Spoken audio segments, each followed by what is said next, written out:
Again, Gills fans, welcome back to another episode of Gills in the Blood TV and what is my third and most probably final instalment of my transfer mini-series. First, we brought you 5 freebies to find. We then did 4 to score, looking at potential front men. Obviously, that may have changed now with yesterday's news that Seb Palmer Holden had arrived for an undisclosed fee on a 3-year contract from Championship outfit Bristol City, having played for Dundee in the SPL last season and scored 9 goals in all competitions. So we welcome Seb to the club. But this episode will concentrate on those players released from clubs at a higher level and maybe who could potentially come in and improve us in different areas of the pitch.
First up is another experienced centre-half to go with the 2 that I bought you in episode 1 of this series. We've already looked at Theo Vassell and Aaron Pierre as potential signings.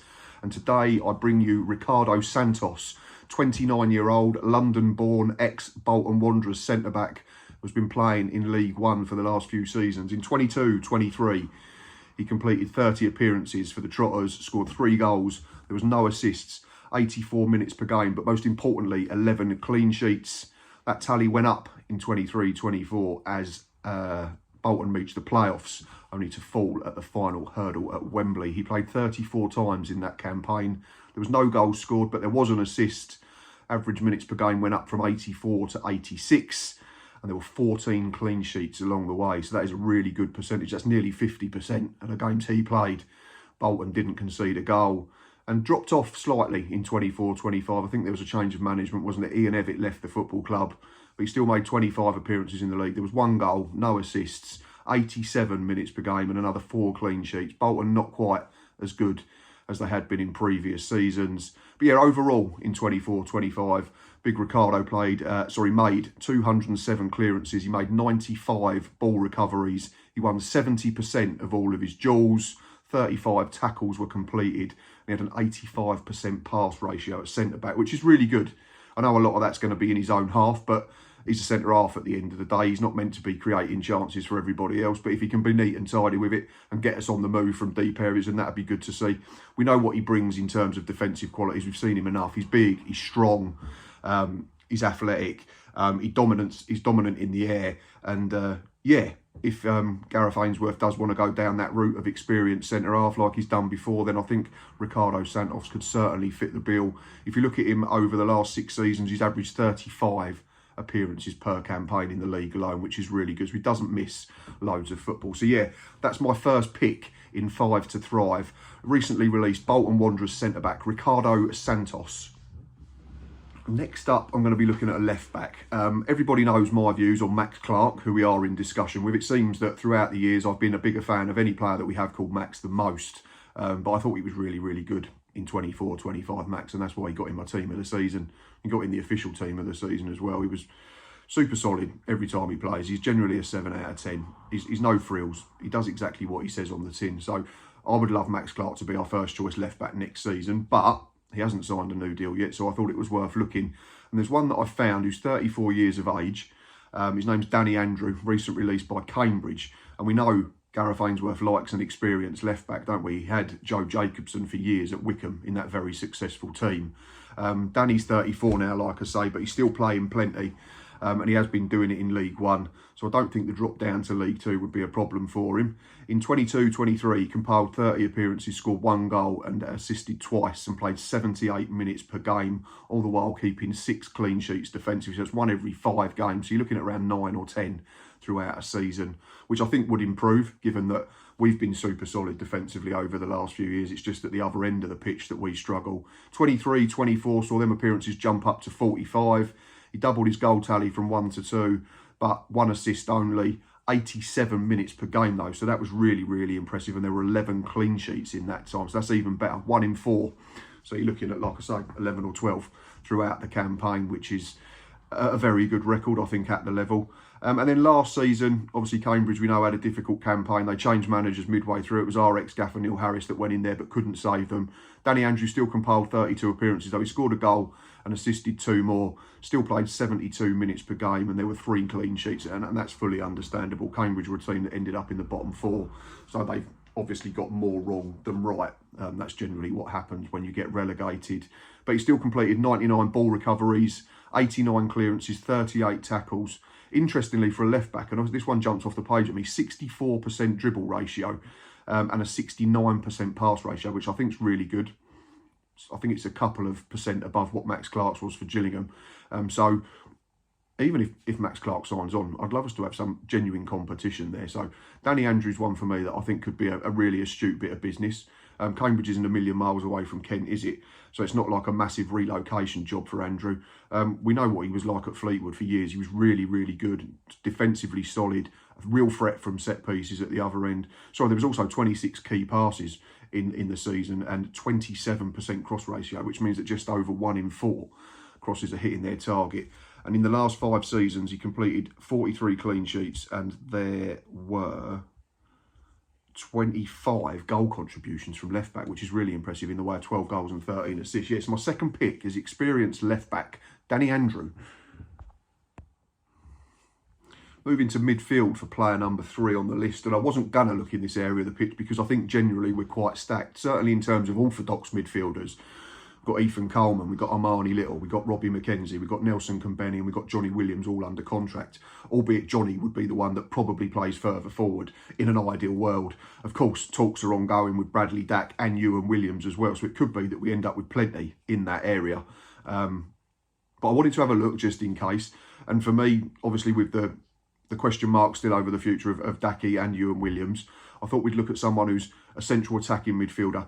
Got promoted out of League Two this past season. He played for Port Vale. He's 26-year-old Ethan Chislett.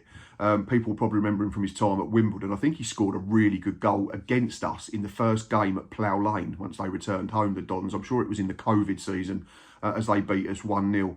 But his numbers and his performances over the last few seasons generally stand up really well. 22-23, he made 44 appearances and he contributed 9 goals and 3 assists, playing 80 minutes per game. So some really good numbers there, 12 goal contributions throughout the season.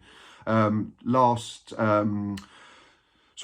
season, 23-24, Port Vale got relegated out of League One, but he still had a good campaign individually. 43 games and 16 goal contributions in the way of 9 goals and 7 assists. Played 68 minutes per game, so that average minutes dropped off a little bit. But yeah, some super solid numbers again in terms of contributions. And then last season, flitted in and out of the side. Started the campaign really strongly. I don't know if there was injuries or he just wasn't fancied, but he played 25 times and contributed 4 goals and a single assist. Minutes per game dropped again to 56. But his 81% pass ratio when he did play is really impressive. 20 key passes in them 25 games. 28 shots attempted means that he's not afraid to have a go. 48 free kicks won was an interesting one for me. It means you're going to be winning set pieces in dangerous areas if he's getting on the ball in tight spaces. And we know we've been a threat from free kicks in and around the box for a couple of seasons, despite our general woes in front of goal.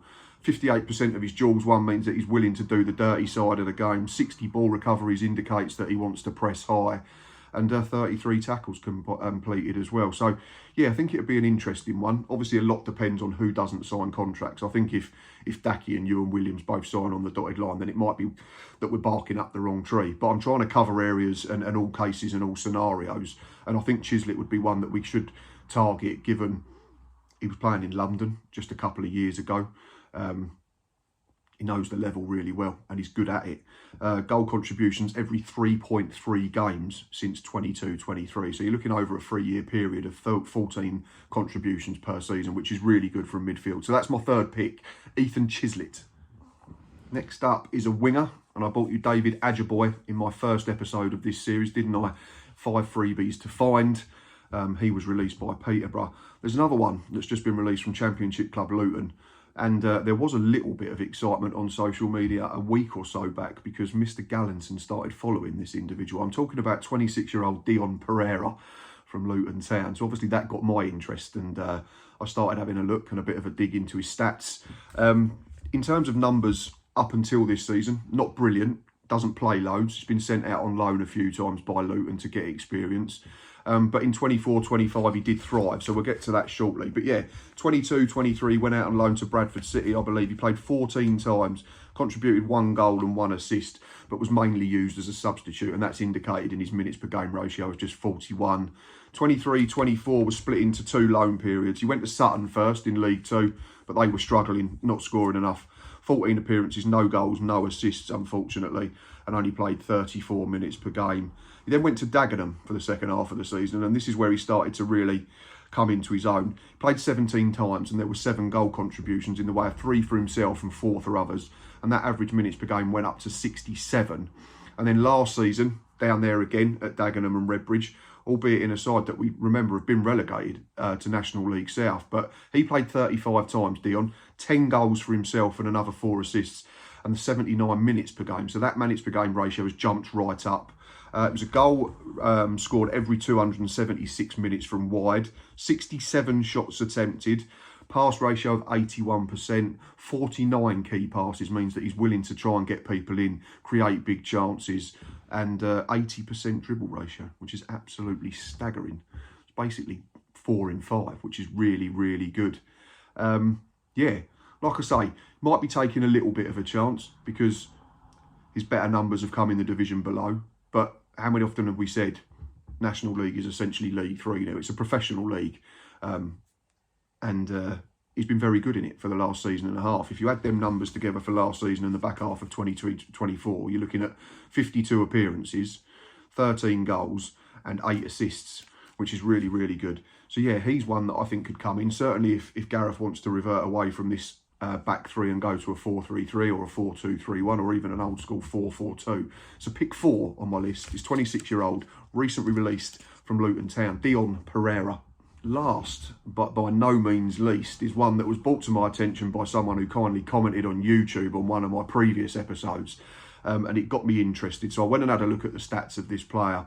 Again, we've got to be aware now that we have signed Seb Palmer-Holden already from Bristol City. So on top of him, Elliot Nevitt, Josh Andrews if fit, Marcus Wiley, Joe Bode if used as a centre forward, we're going to have lots of options. So it might be an area that we don't look at in, but there's still this debate over whether Joe Bode is better as a winger in a 4-3-3.